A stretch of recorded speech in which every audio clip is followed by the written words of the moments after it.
ಹುಟ್ಟುಹಬ್ಬದ ಶುಭಾಶಯಗಳು ಹೇಳುತ್ತಾ ತಾವೆಲ್ಲರೂ ಕೂಡ ಚಪ್ಪಾಳೆಯಿಂದ ಶುಭಾಶಯಗಳು.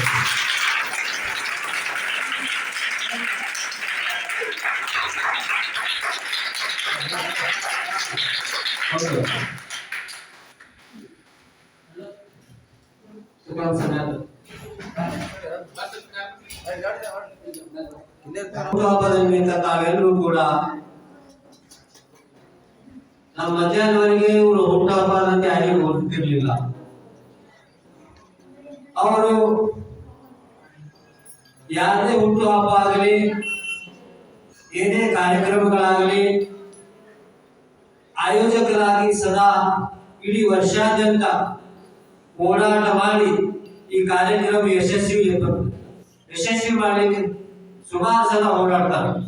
ಅದು ಸಮಯ ಅನುಸಾರ ಯಾವ ರೀತಿಯಾಗಿ ಆ ಕಾರ್ಯಕ್ರಮ ಮಾಡಬೇಕು, ಯಾವ ರೀತಿಯಾಗಿ ಬರ್ತ್ಡೇ ಸೆಲೆಬ್ರೇಷನ್ ಮಾಡಬೇಕು, ಇನ್ನೊಬ್ಬರಿಗೆ ಯಾವ ತರ ಗೌರವ ಕೊಟ್ಟು ಒಳಗಡೆ ಕರ್ಕೋಬೇಕು, ಇವೆಲ್ಲ ಅವರ ಸರಳ ಜೀವಿಯಿಂದ ಸುಮಾರು ಎಷ್ಟೋ ಪಾಲಕರಿಗಾಗಲಿ ಎಷ್ಟೋ ಡಿವೋಟಿಗಳಾಗಲಿ ಈ ಕಾರ್ಯಕ್ರಮ ಯಾವಾಗಲೂ ಮಾಡ್ತಾ ಇದ್ದಾರೆ. ಅದರಂತೆ ನಾವೆಲ್ಲರೂ ಕೂಡ ಇವತ್ತು ಮಧ್ಯಾಹ್ನ ನಾನು ಅವನಿಗೆ ಪಾಪ ಇವತ್ತು ಬೆಳಗ್ಗೆ ಯಾಕೋ ಬರ್ಲಿಲ್ಲ ಅಂತ ಸಿಟ್ಟು ಮಾಡಿದಾಗ ಎಷ್ಟು ಸರಳ ಜೀವಿ ಅಂತಂದ್ರೆ ಅವನು ಎಷ್ಟೇ ಬೈದರೂ ಕೂಡ ನಾನು ಬೈಲಾಗಲಿ ಅಡಿಗಿದವ್ರ ಬೈಲಾಗಲಿ ಗಿರಿಮೇಳ ಬೈಲಾಗಲಿ ಏನೇ ಬೈದರೂ ಕೂಡ ಅವ್ರು ಯಾವನು ಸಿಟ್ಟು ಮಾಡ್ಕೊಳ್ಳೋ ಶಕ್ತಿ ಅವನ ಹತ್ರ ಇಲ್ಲ. ಆ ಸ್ವಭಾವನೇ ಇಲ್ಲ. ಆ ಸ್ವಭಾವ ಯಾಕದಪ್ಪ ಅಂತಂದ್ರೆ ನಾವೇ ಬೈತೀವಿ, ಅವೆಲ್ಲ ನಮ್ಗಂತವಾಗಿ ಸ್ವೀಕಾರ ಮಾಡ್ತಾ ಇರ್ತಾರೆ. ಅದಕ್ಕೆ ಅದು ಸರಿ ಹೌದು. ಸಿಟ್ಟು ಮಾಡ್ಕೊಂಡು ಏನಾಗಲ್ಲ, ಏನು ಆಗಲ್ಲ. ಅದಕ್ಕ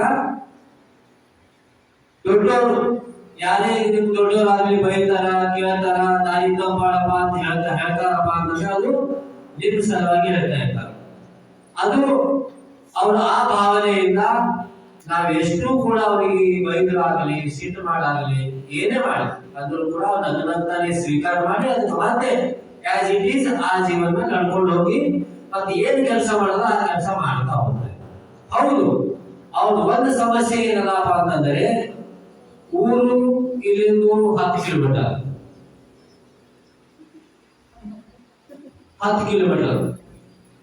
ಅವನು ಹೇಗೆ ಬರ್ತಾನೋ ಹೇಗೆ ಹೋಗ್ತಾರ ದೇವರಿಗೆ ಪಣ ಅಲ್ಲಿಗೆ ಪಣಪ್ಪ. ನಾವಂತೂ ಅಲ್ಲಿ ಪೆಟ್ರೋಲ್ ಕೊಡಕ ಅವ್ ನಮಗ್ ಬೇಡಲ್ಲ, ನಾವು ಕೊಡಲ್ಲ.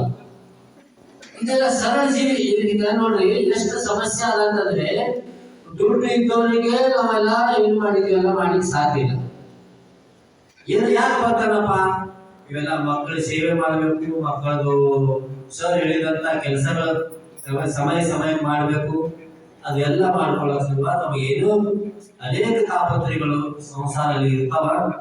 ಅವನಿಗೆ ಅನೇಕ ತೊಂದರೆಗಳು ಇದ್ರೂ ಕೂಡ ಆ ತೊಂದರೆಗಳು ನಗನಗತವಾಗಿ ಸ್ವೀಕಾರ ಮಾಡಿ ತಮ್ಮ ಹತ್ರ ಬಂದು ಆ ಸೇವೆ ಸಲ್ಲಿಸ್ತಾ ಇರ್ತಾರೆ. ಆ ಸೇವೆ ಸಲ್ಲಿಸಲು ಶ್ರೀ ಮಾಣಿಪ್ರಭು ಮಹಾರಾಜರು ಅವ್ರ ಕೃಪಾ ಆಶೀರ್ವಾದ ಅವ್ರ ಪರಿವಾರ ಮೇಲೆ ಅವರ ಮೇಲೆ ಸದಾ ಇರ್ತದೆ ಅಂತ ಹೇಳುತ್ತಾ ಮತ್ತೊಮ್ಮೆ ಹುಟ್ಟುಹಬ್ಬದ ಶುಭಾಶಯಗಳು ಹೇಳುತ್ತಾ ಎಲ್ರಿಗೂ ಜೈ ಗುರುವಾಣಿ. ಹೀಗೆ ಅವರ ಬಗ್ಗೆ ನಮ್ಮ ತುಕಾರಾಮ್ ಸರ್ ಸ್ವಲ್ಪ ಮಾತಾಡ್ತಾರೆ.